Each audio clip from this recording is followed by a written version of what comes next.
وأشهد أن لا إله إلا الله وحده لا شريك له الملك الحق المبين وأشهد أن محمدا عبده ورسوله سيد ولد آدم أجمعين صلى الله عليه وعلى آله وصحبه الطيبين الطاهرين على مر الأيام والليالي والشهور والسنين أما بعد.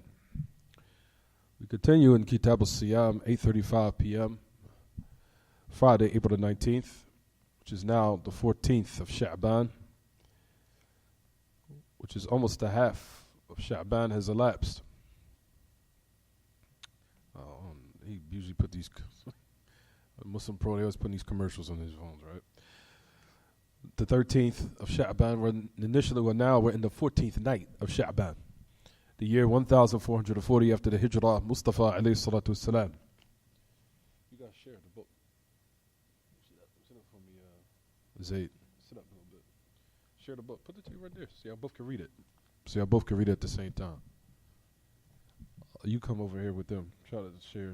Nobody else brought their book. You got your book, so you didn't bring your book? You don't have your book, Jamar? Or you use your phone PDF? Share with, you have your book, Umar? You brought your book? Oh, you gave it to them? You brought your book, Qurban? On the PDF phone. طيب. Just listen for this today, inshallah. Go ahead, you show him where we stopped at? You sure where we stopped? See what he's... Here, read along Ziyad. Ziyad, right there. Zubair, read hadith number 537 for me. Read it for me. Read it for me. Yep, that's it. You got it. Oh, you said what's that sound right there? Just say, may peace and blessings be upon him. There you go.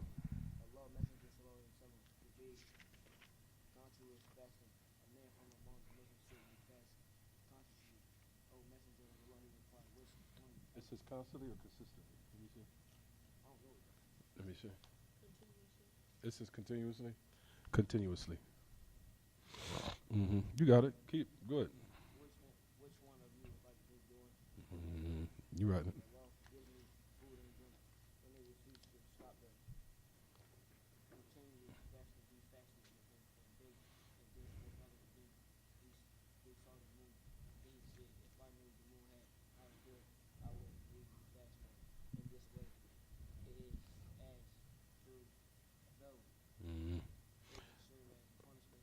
Exactly. Discipline. Jade. Read for me, what's your name? Mu'adh. Read for me, Mu'adh. Be loud so that people in the back hear you. Hafsa.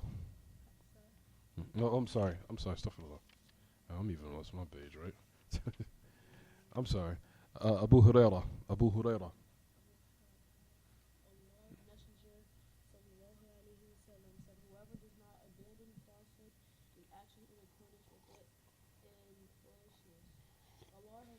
The same one, Hadith 537. Oh. Up here. Narrated Abu Hurairah. Allah's Messenger sallallahu alayhi wa sallam continuous fasting. A man from among the Muslims said, "You fast continuously." O Muslim said, "O Messenger of Allah," he replied, "Which one of you is like me during the night? My Rabb Allah gives me food and drink." When they refused to stop with the continuous fasting, he fasted with them for a day, and then another, and then they saw the moon. He then said, "If the new moon had not appeared, I would have made you fast more in this way. It is as though it will serve as a punishment for them when they refuse to stop." Agreed upon. طيب. After we concluded, if you look in your books, everyone, we were talking about the virtue of the pre-dawn meal, which is called suhoor. What is the pre-dawn meal? The meal that he consumes or he eats before the time of Fajr, for preparation for one's daily fast, especially in the month of Ramadan. for approximately the Messenger of Allah sallallahu alaihi wasallam, when he would fast during the month of Ramadan, he used to eat, of course, we know the pre-dawn meal, which is the time before Fajr, the time before Salat al-Fajr, the prayer of Fajr. As walillahi alhamdu minna, that we know the actual time, or not the actual time, but the details of how long the Messenger of Allah sallallahu alaihi wasallam would eat his pre-dawn meal, which is called sahur, which is mentioned in the Bukhari, where it says, وَكَمْ كَانَ قَدْرُهُ بَيْنَ سُحُورِهِ عَلَيْهِ الصَّلَاةُ وَالسَّلَامُ وَالصَّلَاةِ فَقَالُوا قَدْرَ 50 آية قَدْرَ 50 آية في Surah Al-Baqarah. He says, how long did the Messenger of Allah sallallahu alaihi wasallam, how long would he eat? Meaning, from the time where he took or consumed the pre-dawn meal, when he started to eat the pre-dawn meal, all the way up to the time of Salat al-Fajr, or the prayer of Fajr, they would say of what we'll read in Surah Al-Baqarah of 50 ayat, which is approximately, we would say, a half an hour. Is it obligatory that one eats his pre-dawn meal before that time, in this time span? We said no. But what is the sunnah? Before you start your fast, because the month of Ramadan, we're about to start it soon. What is the sunnah is that you try to now push the time for suhoor, or the pre-dawn meal, the closest to the time of Fajr as much as possible. Is it clear what I'm saying, everyone? Stay with me, Zubair. Stay awake. So, the time in which one eats the pre-dawn meal, like we said, is not a specific time frame as far as regards to, if you want to say, do we do it 4 o'clock? Because everybody's times is different all around the earth, all around the dunya. As we know right now, for example, Fajr comes in around what, 5 o'clock now? About 5 o'clock, if I'm not mistaken. So one now will eat his pre-dawn meal. What time, everyone? Approximately, you start to consume it or eat it around 4:25, 4:30, 4:20, or what have you. It's closest to the much as possible to Salat al-Fajr, even if it's 15 minutes before the time of Salat al-Fajr. As closest as possible to take the pre-dawn meal. And what is the reason, as we said, the hikmah is it, or the hikmah, or the wisdom behind why one eats or consumes the pre-dawn meal before the time of Fajr, is to make your fast easy. To make your fast during the day, what? To make it easy. So it won't be difficult. Right. We talked about the virtue of suhoor. The virtue of it is here. As we talked about, one of the narrations, it says, or one of the ones we mentioned, with the Messenger of Allah sallallahu alaihi wasallam, where he said, "Tasahharu fa inna fi as-sahuri barakah." He says, eat and consume the pre-dawn meal, for verily in the pre-dawn meal is blessing. So that's one narration. You see it?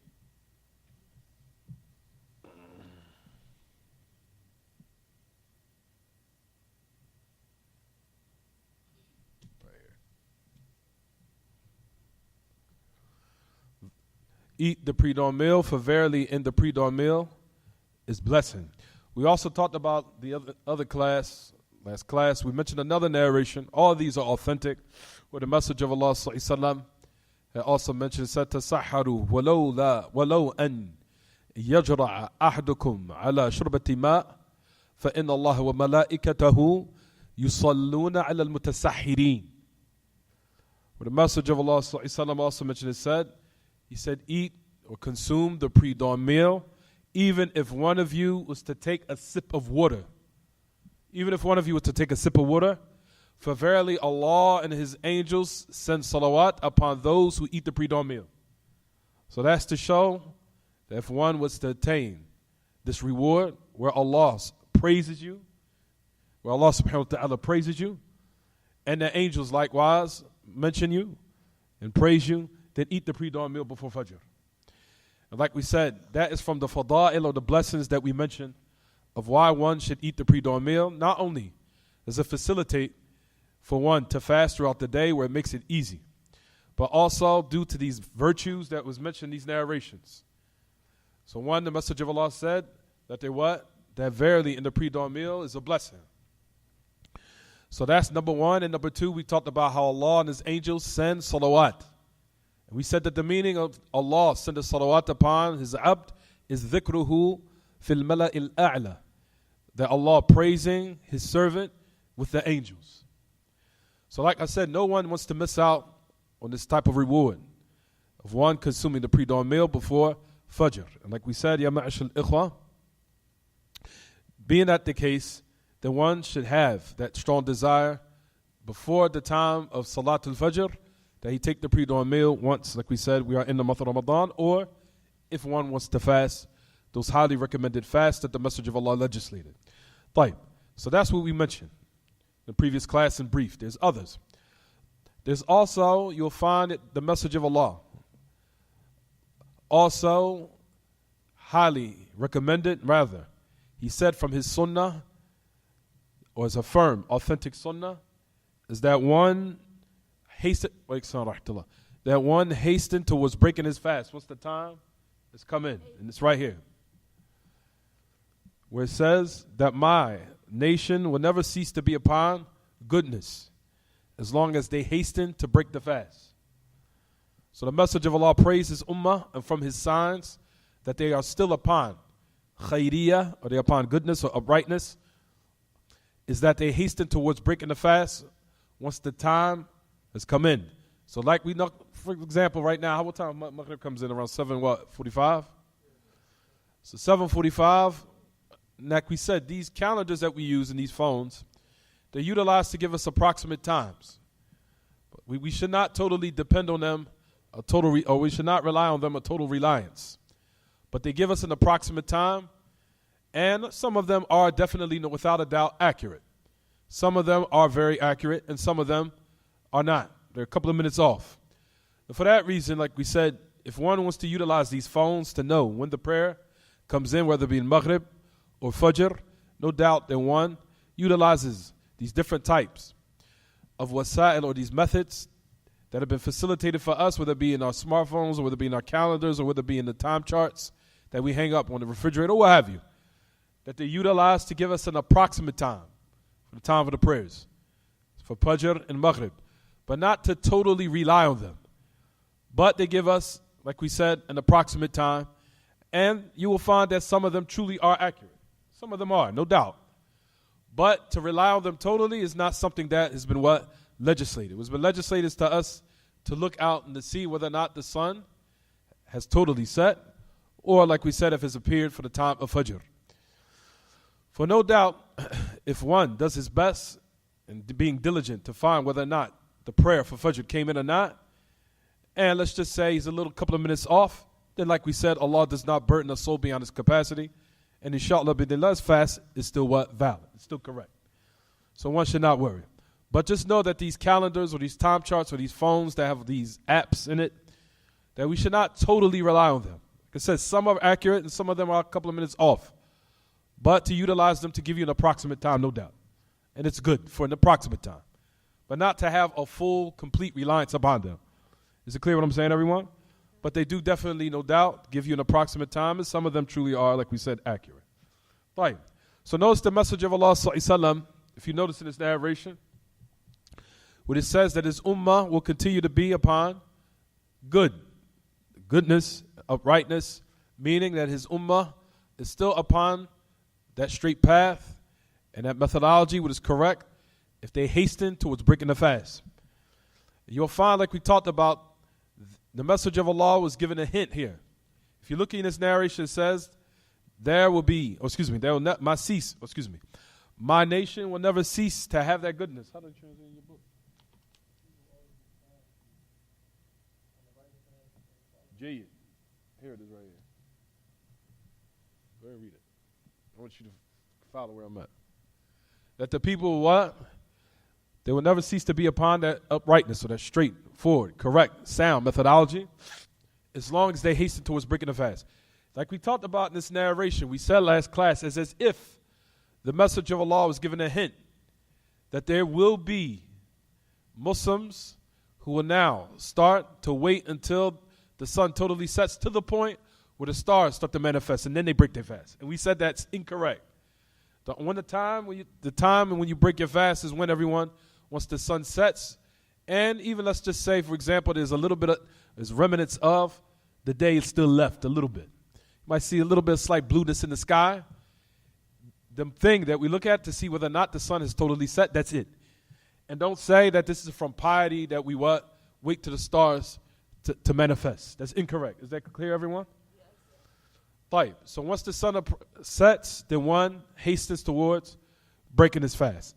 And we talked about last class that the best thing to break one's fast upon is the dates. And dates are not prunes.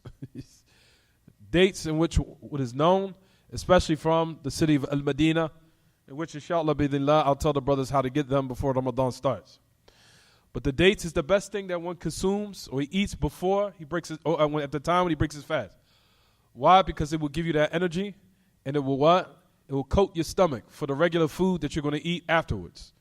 So like we said, that is the best thing that one should consume at the time when he breaks his fast, because it's the best thing that's beneficial to the stomach in preparation for regular food that you're going to eat. A lot of people you'll find in these days and times that they consume and they eat, for example, M&Ms and Doritos and sodas and chips when they break their fast. And we said we're not saying that this is unlawful. However, it is something that is incorrect in regards not only from the aspect of health, but even from the aspect of, let's just say, which is more sacred, which is opposing the sunnah, the message of Allah, even though we say it's not haram. We're not saying that it's haram to eat M&Ms at the time you break your fast. Nobody's saying that. But we're trying to now attain, number one, the reward of following the sunnah, the message of Allah, number one. And number two, to also pray in congregation. Because you'll find in certain countries, especially in the Muslim countries, you'll find at the time when they break their fast, people break their fast with a lot of different types of food in their house.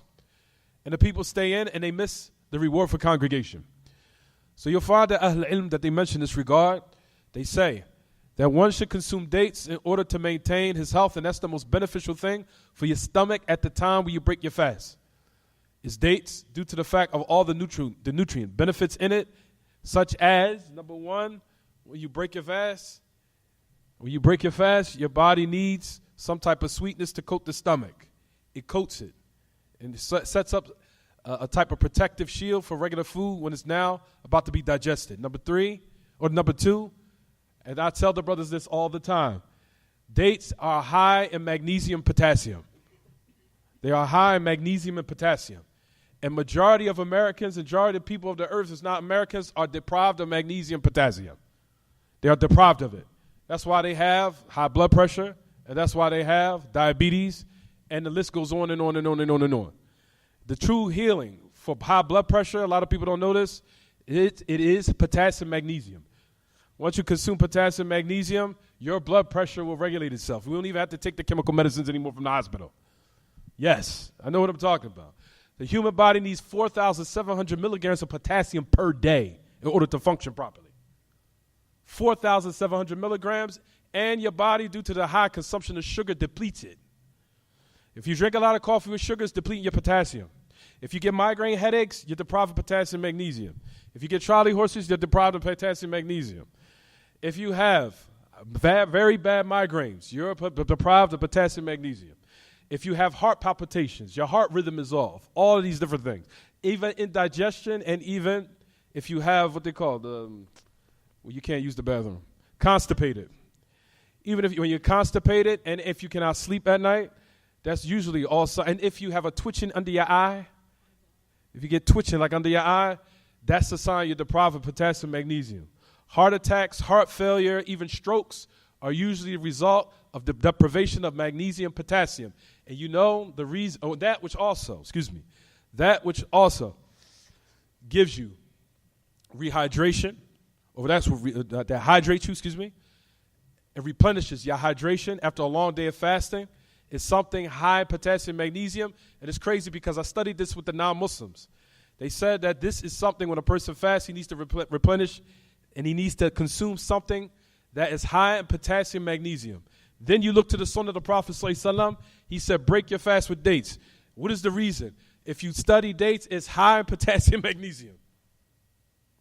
It's high in potassium, magnesium. So something sweet that coats the stomach, and it's very high in potassium, magnesium, which also replenishes your hydration. So finding what the non-Muslims say, and then you look to the Sunnah, it's like what the Messenger of Allah already informed us. So if we just practice Islam correctly, and we do and follow the instructions of the Messenger of Allah, we basically would now attain the benefits of what the kuffars claim they discovered, but the Messenger of Allah already informed us of it. Is it clear what I'm saying, everyone? So following the Sunnah of the Messenger of Allah is barakah. And you'll find after you consume those dates, those healthy dates, I'm not talking about, but the healthy dates, you'll have a lot of energy, ready, inshallah, bi'idhnillah, to continue to do some worship after Salat al-Isha. So like we said, brothers and sisters, when I say not to give our children, if they fast, some sandwiches and M&Ms, it's haram, I'm not saying that. But to follow the Sunnah so they can have some extra energy, so they can now stand the Taraweeh for some extra time, so they can perform acts of worship, especially during this month, and to get them acclimated to praying. And that particular time, especially being diligent in the time of Ramadan, is something we need to instill in our children. And from the ways we do it, like we said, is to follow the Sunnah. You'll find, like we said, once you consume that date, even if it's a couple of dates, of course, and let them drink water, then let them pray Maghrib, then after that, give them a regular meal to eat. Is it clear what I'm saying, everyone? Give them a regular meal to eat. Break their fast upon something light. Something light, some dates, water. Okay, pray Maghrib. After Salat al-Maghrib is done, okay, now consume a what? Regular meal. Is it clear what I'm saying, everyone? G. So that's what we talked about last class. This is what we discussed in brief, what we said. Play. Look to the next book, the next narration, what Zubayr just read. He said on the authority of Abu Hurairah, the person was asking me, was 4,700 milligrams of potassium per day? Yes, that's what you need. 4,700 milligrams.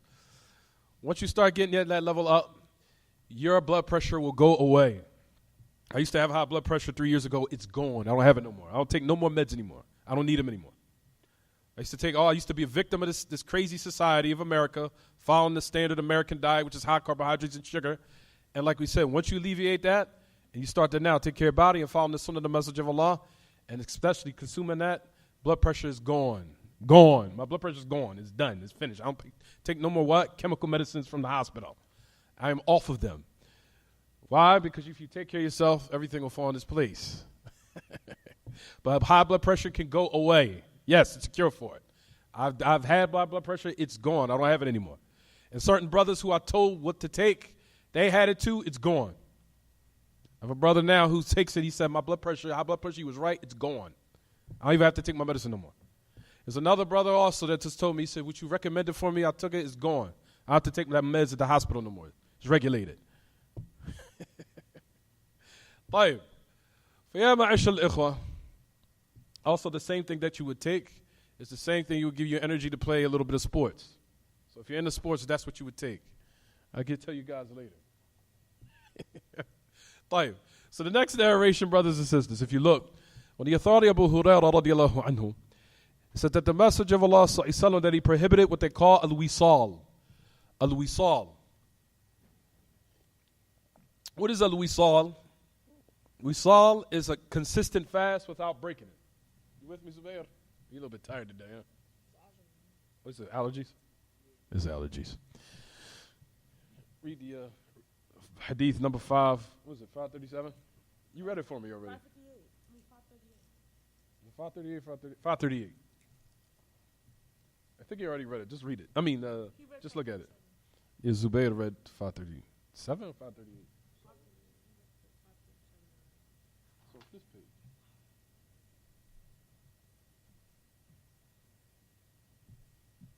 Here it is, right here. Yeah, just look at it. You don't have to read it now. So the Messenger of Allah sallallahu alaihi wasallam prohibited what they call wisal. Wisal. What is wisal? Consistently fasting without breaking it. Meaning fasting without something that will break it in between. With something to drink, something to eat. Fasting numerous amount of days, a copious amount of days, 3, 4, 5, 6 days. That is what, everyone? That is prohibited. In the month of Ramadan, especially in this month, or even in regards to voluntary fast, It says here in this narration, I forgot to read the rest, the other part. So a man from the Muslims, he says, if you look in your books, everyone, where's your new book? I need you. I'm talking about, he knows the routine. You think I wasn't going to notice? Tayyib. I told you, the leader community always acts like he doesn't know what's going on. But I notice a lot of things. I just act like I don't know what's going on. Tayyib. For verily, O Messenger of Allah, you consistently fast without breaking it. You fast 1 day, 2 days, 3 days, 4 days, 5 days. And you don't even break it. You don't eat anything, you don't drink anything. You consistently fast copious amount of days without any type of what? Disruption between them with something that will break your fast. So the Messenger of Allah said, "Wa ayyukum mithli." There's one narration that says, "Ayyukum mithli," and there's another narration that says, "Wa inni lastu bimithlikum." There's another narration that says, "Inni lastu kahayatikum." In another narration it says, "Wa ayyukum mithlu hayati." So it's all these narrations. You have one narration, Messenger of Allah said, he said, and here in your books it says, "Wa ayyukum mithli," and which one of you are similar to me? One narration it says, "Wa inni lastu bimithlikum." Verily I am not like you. Meaning, not as far as in divinity or something weird as far as what people would think. He's talking about as far as in his physical stature, in which the Messenger of Allah was given the strength of a lot of different people, which in regards to regular people or normal people, their physical makeup was not like the Messenger of Allah ﷺ, as far as in strength, not as far as in not being a human being. The Messenger of Allah was a human being, 100%. He was just a human being. So no one can now say this narration says he's something divine about the Messenger of Allah. He was a part of Allah, or he was a divine a character who was just like an imaginary toy figure, as some people would think. No, the Messenger of Allah has established he's a human being. But Allah Ta'ala has given him certain characteristics in which he was distinguished and he was given as a messenger and prophet, in which was not given to a regular normal man or normal male. The Messenger of Allah said, "And which one of you are like me?" In one narration it says, "I am not like you." Meaning as far as in certain specific characteristics that Allah has given me is not given other men, which we'll talk about inshallah, don't worry. So we already prayed. So he says, "For verily," and if you look in your books, 537, Zubayr, come on brothers, focus. He says, yeah, we pray. He said, "Verily, I come upon the night, my Lord gives me food, he feeds me, and he gives me drink." We'll talk about the meaning of this narration. He said, "For verily, when they refused to stop," meaning they wanted to continue to do what the Messenger of Allah was doing, meaning to consecutively or continuously what? Fast.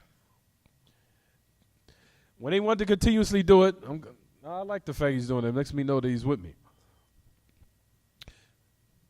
You with me, CF? You sure you understand what I'm saying? You with me, KB? You sure? Uh-huh. So we're saying, if you look in your narration, of your book, excuse me, he said, "Verily I come upon the night, my Lord is feeding me and he's giving me drink." So the Messenger of Allah prohibited them to continuously what, everyone? Fast without what? Without breaking, without stopping, without disrupting one's fast. That's prohibited. It's prohibited. Type. As we know, one's fast, one can break it, of course, with water or any type of food. And what is highly recommended one to consume in order to what? Disrupt his fast and to stop it at that particular time. Type. So it says when they refuse to stop consistently fasting, the Messenger of Allah went on another day and another day and another day and another day until they seen the sighting of the moon, meaning Ramadan was over. So that shows what? This took place in Ramadan. If you look at this narration, it says until they seen the sighting of the moon. So it shows clearly in this narration what, everyone? When did this take place? It took place in the month of Ramadan. Due to the fact it says the Messenger of Allah continued until they seen the what? What does it say in your books, Zubair? until they seen the crescent, meaning the sighting of the moon, to let one know that Ramadan has been what? Concluded. It's done. Is it clear what I'm saying, everyone? You see it in your books? طيب. Why did the Messenger of Allah do this? It says it clearly in the end of the narration, where the Messenger of Allah said, if the sighting of the moon had been later, I would have continued. I would continue to fast days consecutively, days after days after days after days, in order to teach you a lesson, in order to discipline you, meaning to listen to me. I know and I what? I'm saying to you of proper guidance, meaning this revelation from Allah in which I'm conveying to you, that your bodies cannot tolerate this. Don't do it. Do not consistently and continuously fast without breaking it. Don't do this. The Messenger of Allah clearly what? Prohibited it. And when they started to continue, the Messenger of Allah wanted to what? Teach them what? A lesson. So in this regard, it was a disciplinary action to teach them that you guys are not like me, as far as in regards to certain characteristics, like we said, which the Messenger of Allah was only given. And then we know the Messenger of Allah was given certain what they call khasa'is. Khasa'is means certain characteristics.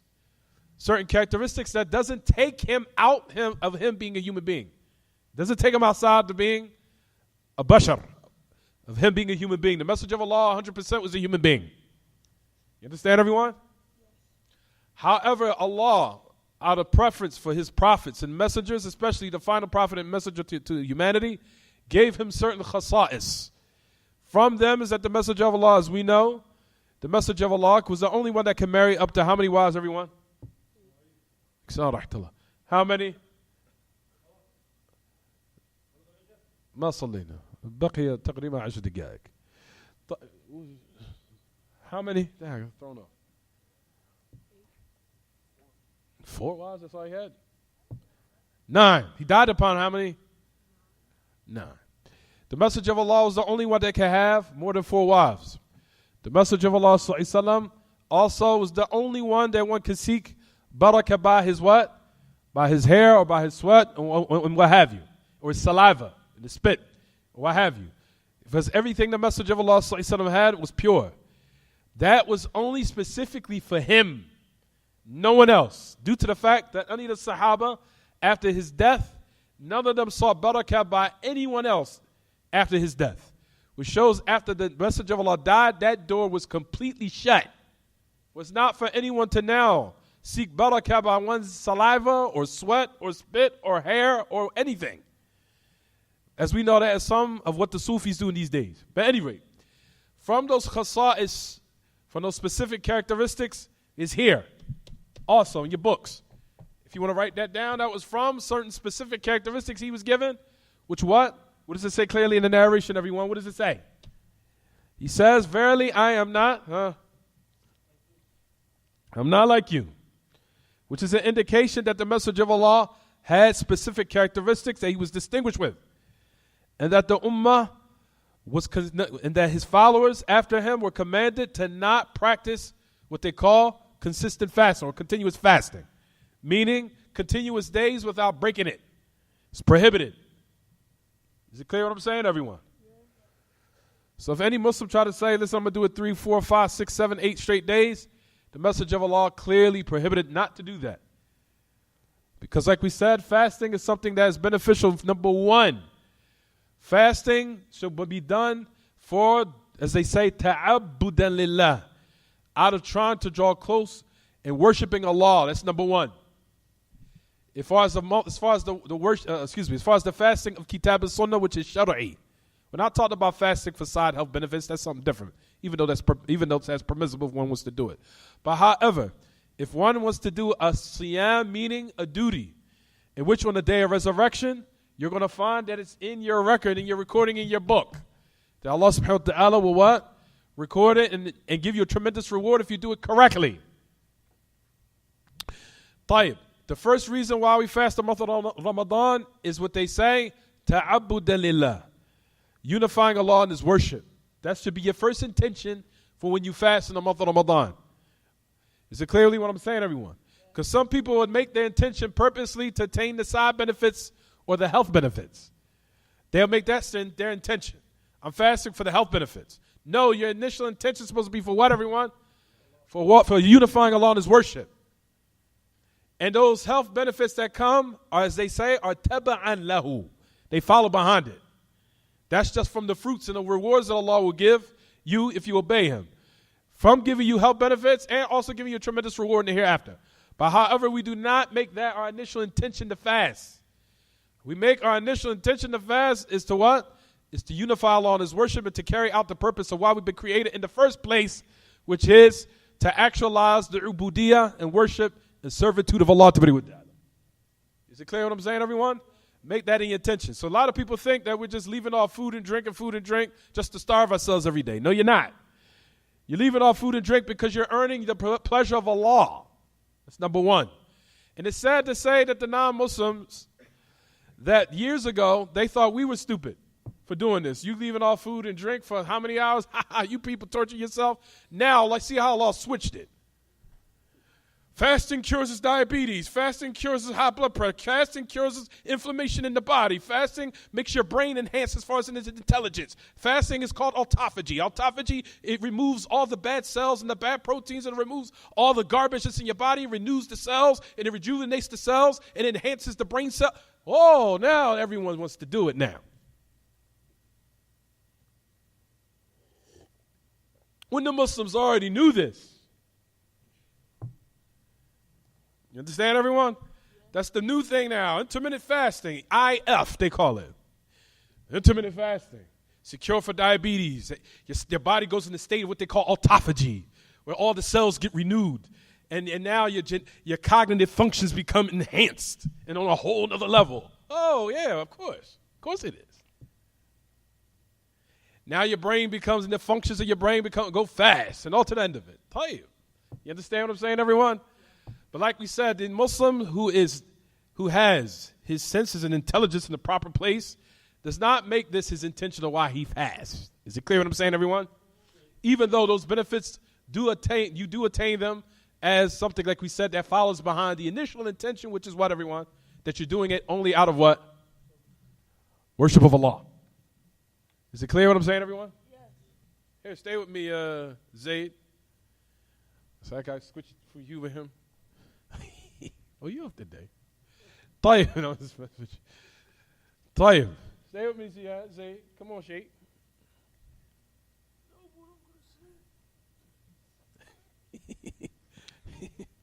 طيب. So you say you'll find that the message of Allah was given what? Certain khasa'is. From that is strength in his body, alayhi salatu wasalam, that he was given, of other people were not given. One narration, as we know, it says, Inni lastu kahayatikum. Meaning my makeup of my physical stature has a little bit of more what? Strength than one of you. It's not like yours, physically. We're not talking about taking them out the side of being a human being, because I got to emphasize that. طيب. What about here, if you look at your books in 537, Zayd, stay with me, Zayd. It says, verily my Lord, and I come upon the night, my Lord gives me what? Food, and gives me what? Drink. Food and drink. What is the meaning of that? As you'll find the great Imam, Sheikh Salih Fawzan bin Abdullah al-Fawzan, hafidhullah wa ra'ah. Listen what he goes on to say, وَاخْتَلَفَ الْعُلَمَاء فِي مَعْنَا يُطْعِمُنِي وَيَسْقِينِي. One meaning of it is that verily my Lord gives me food and drink. It says that Allah subhanahu wa ta'ala, one of the meanings is, you didn't bring your notebook, I forgot. One of the meanings is that the message of Allah is given food from paradise, and food and drink from paradise. That's one meaning. That's one meaning. In which no one attains this benefit or this virtue except him. It is said also, a second meaning. Next time you have to bring your book. Second meaning is that the message of Allah took so much pleasure in obedience of Allah to the point where he forgot about food and drink, or maybe, or excuse me, I'm sorry everyone, let me start over. That the message of Allah took so much enjoyment and delight in obedience of Allah, meaning fasting, until the point where it sufficed him from food and drink. That's the second meaning. Meaning he was so in a state of enjoyment, of drawing close to Allah by obeying him, meaning carrying out this tremendous affair of worship, to the point where it sufficed him of food and drink. So that is one of the two meanings. So the first meaning is what, KB?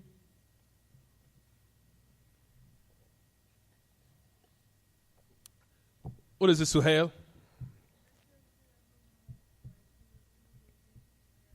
That's the first meaning. Jay, what's the second one? What's the second one, Zubair? What's the second one? Don't be shy. I know you know. No, give it somebody else another chance, Suhail. That the message of Allah, he said, I come upon the night, Allah giving me food and drink. We said the second meaning is what, everyone? No, we're talking about at the time when he's fasting, that he used to continuously fast every day without breaking it. What is the second meaning? KB?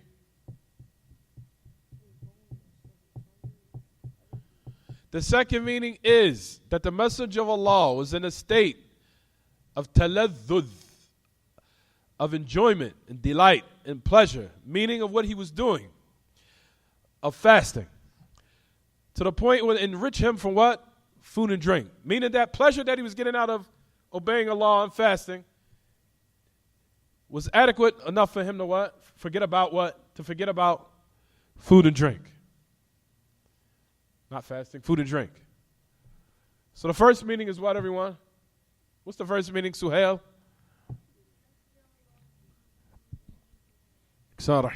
That's the first meaning. Second meaning? Second meaning, I just said it. In a state of what? Taladhud. They say yataladhad bit-ta'a. I'll read it quickly even when the great Imam he goes on to say. So it's number one, it says, فقيل إنه يؤتى بطعام من الجنة وشراب من الجنة وهذا لا يحصل لغيره وقيل إن المراد أنه يتلذذ بالطاعة تلذذا يغنيه عن الطعام والشراب والطاعة تقويه وتقوي بدنه تقوية تغنيه عن الطعام والشراب وهذا لا يحصل لغيره من الأمة. طيب. So it says the first meaning is what we mentioned. He says, one meaning says that the message of Allah was given food and drink from paradise. And that no one attains that virtue except him. That's the first meaning. The second meaning is what is intended, that the message of Allah used to take so much enjoyment and delight of obedience, meaning of that fast that he was in. He was fasting at that particular time. He says a pleasure to the point that it would enrich him and it would suffice him from food and drink, because we know obedience of Allah strengthens the body. It strengthens it to a point where it will give you and suffice you of food and drink. No one attains this except the message of Allah. And no one else from his ummah or from his followers can attain this. Is it clear what I'm saying, everyone? So that's the first what? And the second what? Meaning. So what's the first meaning again? Zayd? What's the first meaning, Zubair? Jay. What's the second meaning, Umar?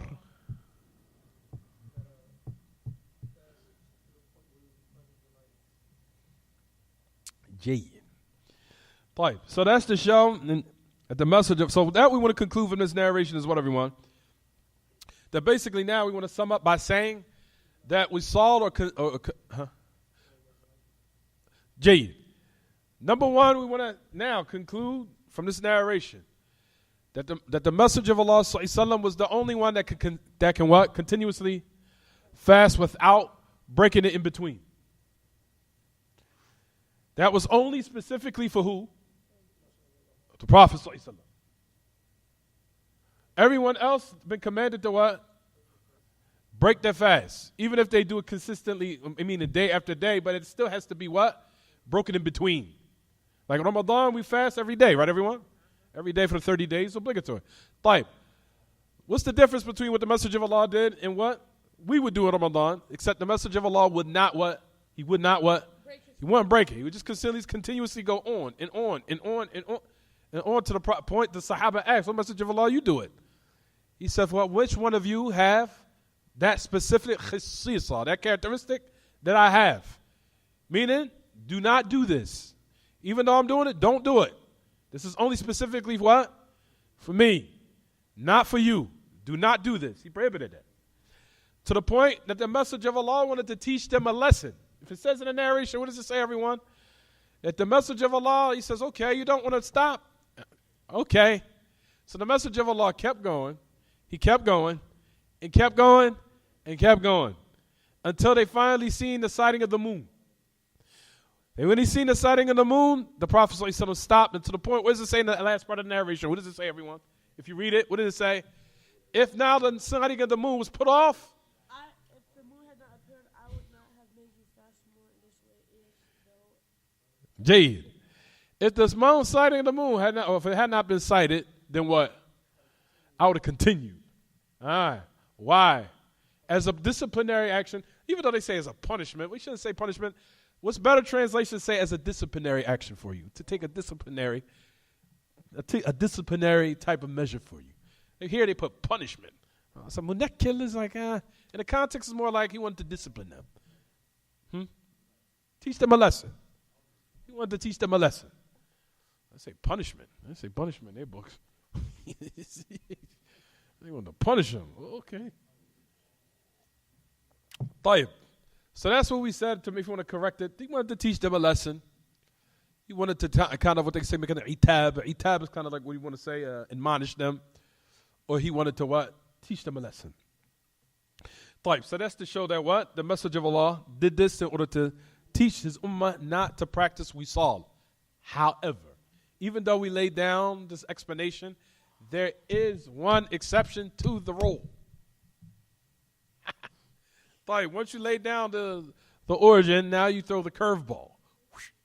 طيب, it is condemned that one continue to fast. That's clear. We're talking about consistent fast. Day after day after day. Consistently or continuously fasting every day. طيب, there's a narration of Bukhari where the Messenger of Allah did say, he says, La tuwasilu.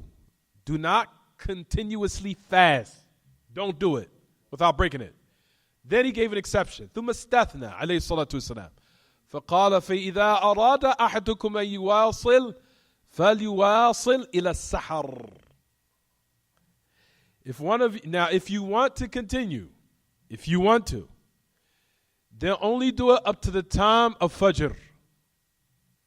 Meaning eat right before the next day is time for you to start your new fast for the following day. Meaning eat suhoor.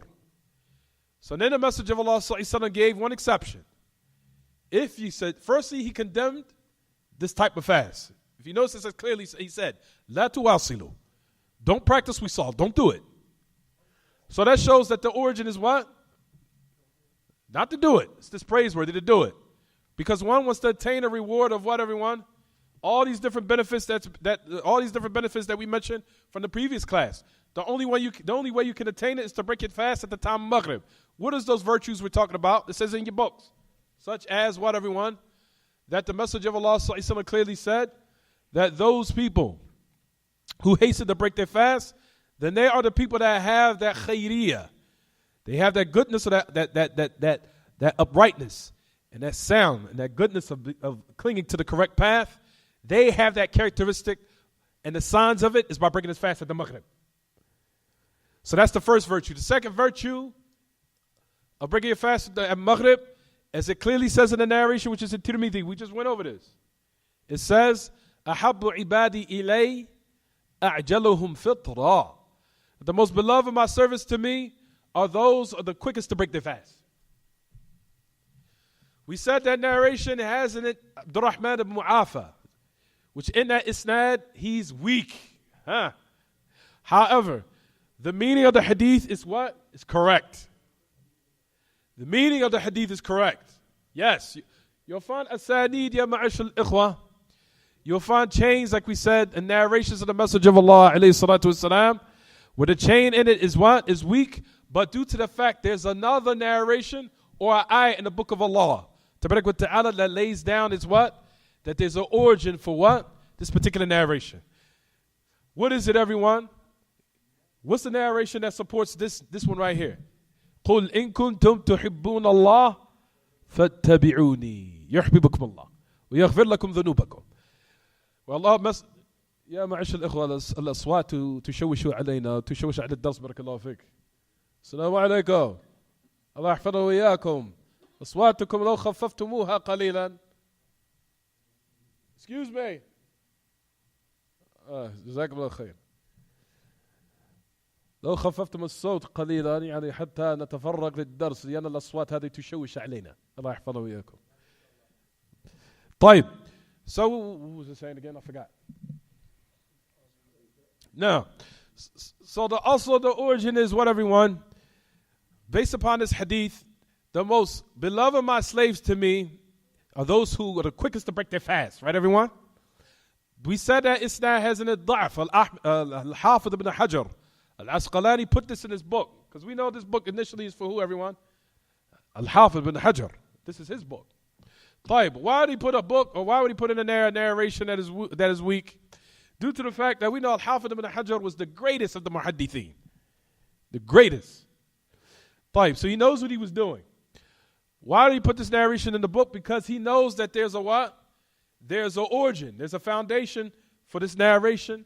That there's a meaning, or rather, there's an origin that supports its meaning, And that comes in the book of Allah, where Allah subhanahu wa ta'ala says, say to the people, Muhammad, if you want Allah to love you, say to them what? Follow me. So the sunnah and the message of Allah is to hasten to what? Breaking the fast. And as a result, breaking your fast, you'll find the sunnah and the message of Allah, right, everyone? And find the sunnah and the message of Allah, you will earn what? Allah's what? Love. So that's the reason why we said that this narration, even though the isnad is weak, the meaning is correct. Yes. And I'll teach you that later. There's certain narrations where you can what? The isnad is weak, but the meaning is correct because there's other authentic what? Narrations and ayat to the book of Allah that supports his what? Meaning. Is it clear what I'm saying, everyone? That we'll talk about later. But at any rate, this is to clearly show that what? If one wants to attain these benefits, all these benefits that's mentioned in these narrations, the only way you can do it is to break your fast when, everyone? Maghrib. Maghrib. Jayid, and you missed out on that when you continue all the way up to what? Fajr. Even though you still do attain the virtue of eating sahur. Because you know sahur, and it also likewise is what? It has barakah, and it also has virtue, and it has blessing. طيب. Read the next hadith and we'll stop. When the authority of Abu Hurairah. Notice that the majority of these narrations are all upon who, everyone? Abu Hurairah. A lot of the narrations in Siyam and the affairs of fasting, you'll always find Abu Hurairah is the one who's narrating the majority of these narrations. And especially the affairs of Siyam. Trust me. Went over another lot of the narrations in Siyam and the virtues of it. A lot of them were related by Abu Hurairah. The next hadith that's in your books is also being related by who? Jayyid. طيب. Read for me, what's it? What's it, 5 what? 538? No, read 538. 538, Zubair. Zayd. 538. Focus. Just read it for me. Come on. I know what I'm doing. Go ahead.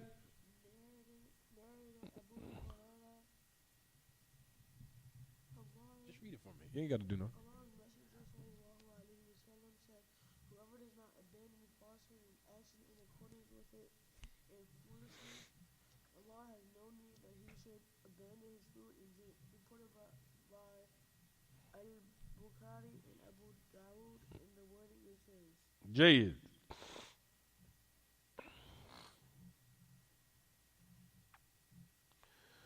طيب.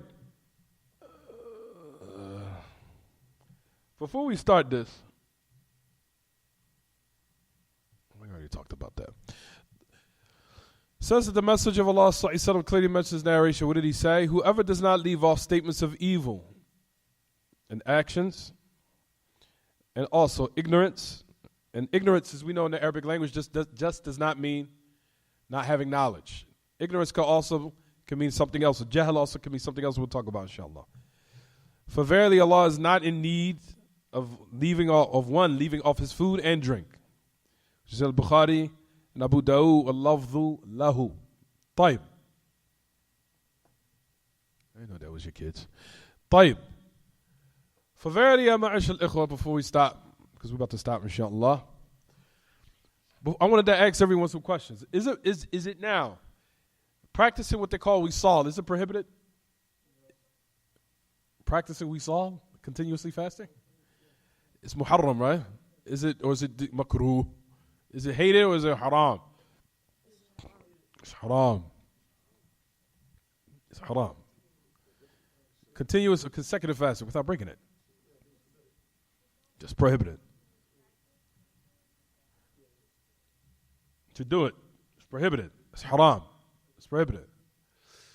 Due to the fact that Allah subhanahu wa ta'ala clearly says in his book, there's an ayah, Surah Al-Baqarah, where Allah wa ta'ala clearly says in his book, he said, وَكُلُوا وَاشْرَبُوا حَتَّى يَتَبَيَّنَ لَكُمُ الْخَيْطُ الْأَبْيَضُ مِنَ الْخَيْطِ الْأَسْوَدِ مِنَ الْفَجْرِ.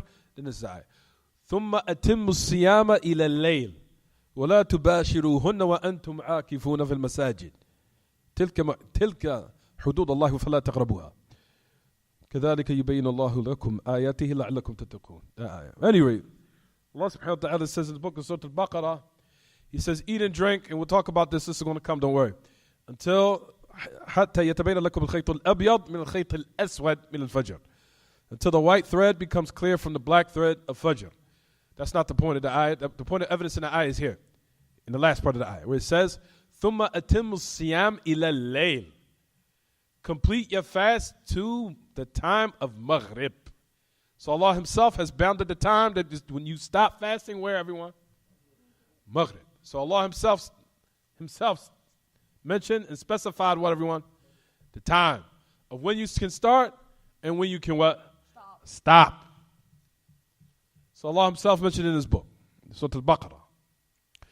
So, in regards to the one continuously fasting to the point of the time for Fajr, that is upon ibaha. That is the only thing that is an exception for one to do. If he wanted to what? Continue. Even though the Messenger of Allah said not to what? To do it. But if you want to, do it up to this point and that's it. That's the maximum. That is the maximum what? Time that one can do it. After that, then you fall into something of a prohibition. طيب. The next hadith, Ziyad, which says that the Messenger of Allah said, whoever does not leave off statements of what? Of evil. And also evil actions. In ignorance, for verily Allah is not in need of him leaving off his food and drink. طيب, this will start and give an introduction, then we'll stop, Zubair. طيب, you'll find the great Imam Al-Albani, rahimahullah, the great Imam Muhammad Nasruddin Al-Albani. Stay with me, brothers. You're almost there. You're almost to the finish line. Keep your head up. طيب. This is to give the introduction to what, everyone? That a lot of people think fasting is just leaving off food and drink and starving. No. Like we talked about, that's not it. Number one, like we said, firstly, you're drawing close to one of them, if not the most beloved actions and beloved of affairs which can enter one into paradise, which is a siyam, which Allah Ta'ala loves. So number one, like we said, that's your initial intention. So initial intention is for one, to worship Allah, draw close to Allah by leaving off food and drink. The problem is, as Imam Al-Albani goes on to say, he said a lot of people think that fasting is just restricting yourself from leaving off food and drink and what breaks your fast. Meaning what is tangible in your hand of eating and drinking, or shots that will give you nutrients to your body, or putting what they call huqna, or injecting something in your bloodstream that gives you nutrients. They think that fasting is just restricted to that. He said there's another affair you'll find that a lot of people these days are very heedless of. What is it, everyone? He says that one falls into matters that will deplete your reward to the point it's as if you did not fast. So people think that fasting is just leaving off food and drink, or things that will give nutrients to the body, such as, like we said, giving one, or what they call those suppositories, but giving one a shot or injection in his bloodstream, that no doubt breaks your fast. That's part of fasting. There's something else that's harder that a lot of people can't leave off. And you'll find, and we'll bring the athar of Ali ibn Abi Talib. Ali ibn Abi Talib, he says that everyone can what? A lot of people, if not a lot, majority of people are capable of leaving off food and drink. Maybe except here in America, maybe. But as far as the majority of people have the ability to leave off eating food and drink. That's easy. The hard part is this, he says. من لا يدع قول الزور والعمل بالجهل. So it says now, he says, ليس الصيام من الأكل والشراب ولكن الصيام من الكذب والباطل واللغو. That's one narration. You all right? You just tell me. طيب. He said fasting is not leaving all food and drink. And that's it. He said fasting is also abstaining from lying, actions of evil, and also vain speech. Which brings us to another type of fast, everyone, or another category of what will break your fast, which is called, those affairs, or they're called mufattirat ma'nawiyah. So you have, first thing number one, next, you should have your pen and break this down. You have two things that break your fast.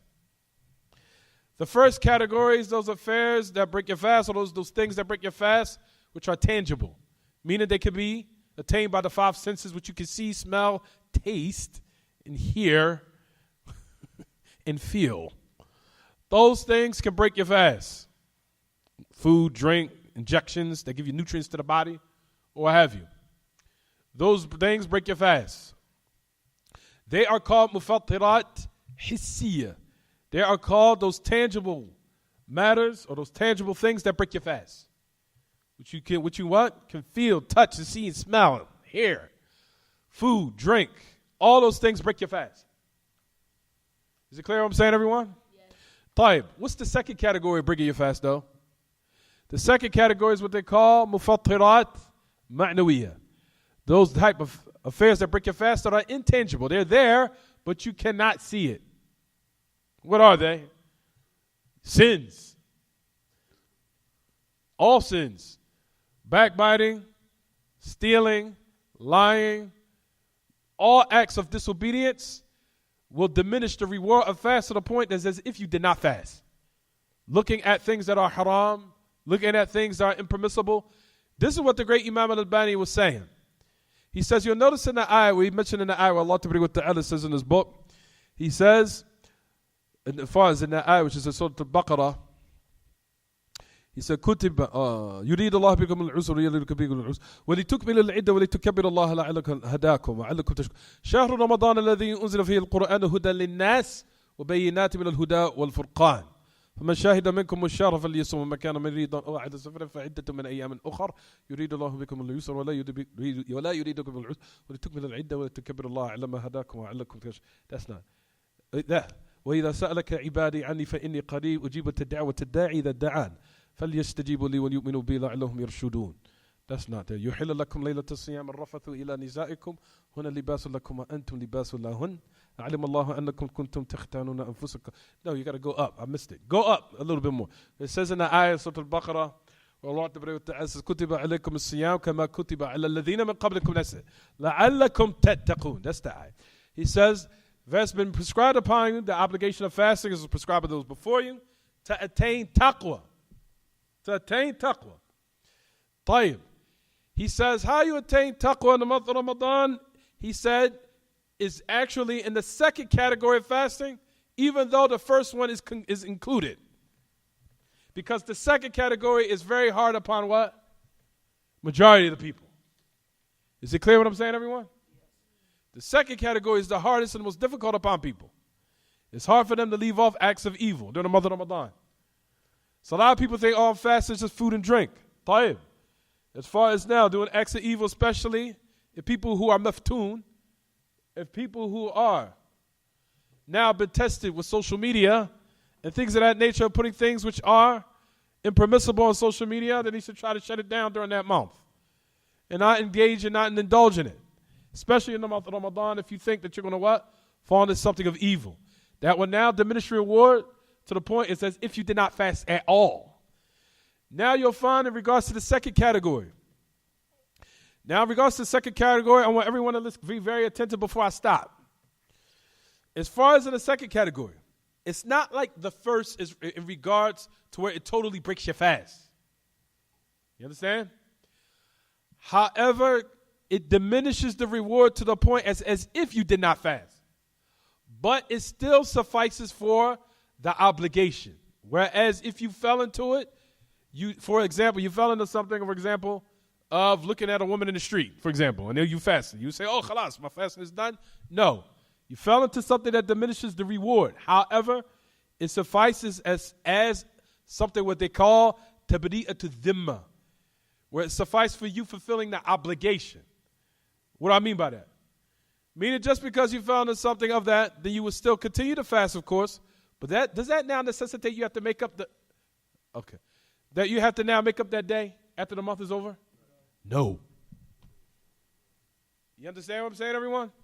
So that's the difference between the first category and the second category. I want everybody to understand that, because if you don't, person say, khalas, you looked at a woman, you got to make it fast, you make it Ramadan up. Make that day up. And that's not the meaning. Is it clear what I'm saying, everyone? Yes. Is it clear? Yes. All right. So if someone falls into evil, or they fall into, for example, something that they shouldn't be doing, or some type of vain speech, or some type of speech, or something that shouldn't have been saying during the month of Ramadan, or they said something evil, or let's just say they became upset. Because we know that also, likewise, when one is fasting, as we'll talk about, that he should not become upset to the point where he'll say some type of obscene or vulgar or some type of unacceptable speech, or saying something unacceptable or inappropriate. Is it clear what I'm saying, everyone? Yes. Right, but if one falls into it, does that now necessitate he has to make that day of Ramadan up? No. That's the reason why I said, everyone, to make the differentiation between the first category, the second category. First category, you have to make the what? The day up. If you fall into eating food and drink in the month of Ramadan, do you have to make that day up, or you just continue to? Do you continue? Do you have to make that day up, or do you continue after the month of Ramadan? Or let's just say, do you continue to fast, and you still have to make that day up? You'll find that Ahl Ilm saying, in regards to the one that breaks their fast with food and drink, that as a result of him transgressing, as they say, hurmatu sawm, meaning of him transgressing if you want to say the holiness of the month, or if you want to say hurma, the sanctity, that's the word I was looking for. He transgressed the sanctity of the month. He still will have to what? Continue the day. It's a discipline for him or her, and he will have to what? Make it up after the month of Ramadan. Taib. In regards to the second category, one falls into that, let's just say he became upset, he might have said something inappropriate, slipped out of his tongue. Taib. Let's just say now, do we say now that his fast is nullified? No. Is it clear what I'm saying, everyone? Rewards diminished a little bit. But alhamdulillah, that's the reason why Allah has legislated at the end of the month, zakat, what? Fitr. In order to purify your fast. That's the reason why Allah with the Allah that shows His infinite mercy upon His ibad. If you fall to some loose speech while you're fasting, you become upset, Allah gives you another chance to what? To now fulfill those different things that you might have fell into that might cause some type of discrepancy in your fasting. And you repair that. You repair all those different types of, if you want to say, all those different types of uyub, all those things that now had diminished your reward. You're now able to repair it by what? By zakat al-fitr. But however, as far as in the second category, if one falls into it, you do not have to what? Make it up. So make sure you're attentive to that, because a lot of people don't know that. Is it clear what I'm saying? Yes. Firstly, a lot of people don't give attention to they don't give heed to the second category because they think that fasting is just restricted to what? Leaving off food and drink and that's it. No. Ahl Ilm said that's the easy part. The hard part is the second category. Because Allah clearly says in the ayat, in order for you to attain what? Taqwa. And Siyam, as we know, the month of Ramadan is it's like a school to teach you how you're supposed to conduct for the rest of the year by leaving off acts of evil. Not fasting from food and drink and that's it, but fasting from evil actions and evil speech and evil what? Evil deeds and the things of that nature. Is it clear what I'm saying, everyone? Yes. Jay, we'll stop here. هذا وصلى الله وسلم وبارك على نبينا محمد وعلى آله وصحبه سبحانك اللهم بحمدك أشهد أن لا إله إلا أنت أستغفرك وأتوب إليك. Any questions? What she was playing ball today?